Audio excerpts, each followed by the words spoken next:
U nedjelju 13. svibnja 1990. 40.000 ljudi na Maksimirskom stadionu u Zagrebu umjesto sportske borbe gledalo je sukob Dinamovaca i jugoslavenske milicije. Problemi su toga dana počeli već rano ujutro.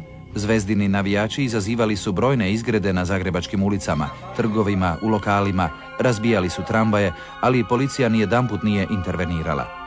Divljanje se nastavilo na stadionu, gdje su zvezdini navijači, pjevajući četničke pjesme, trgali stolce i provocirali sukob s navijačima Dinama. A onda su beogradski huligani probili ogradu na južnom stajanju i počeli nemilosrdno tući malobrojne gledatelje.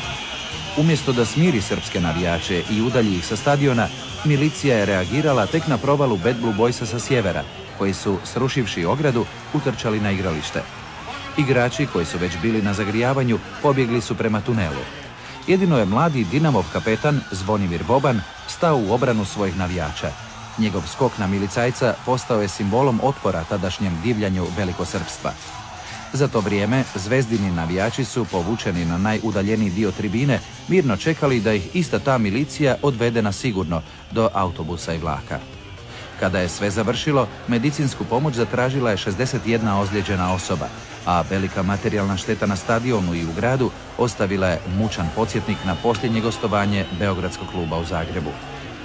Zbog pruženog otpora organima reda, tada umiruće jugoslavenske države, većina Bad Blue Boysa smatra kako je borba za hrvatsku samostalnost počela upravo tada, 13. svibnja 1990.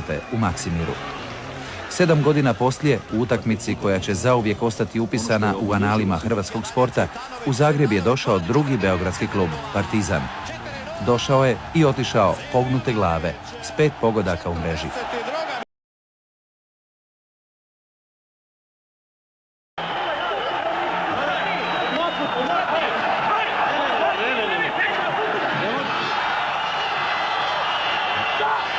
Kuže smiruje milicionare, Boban napada.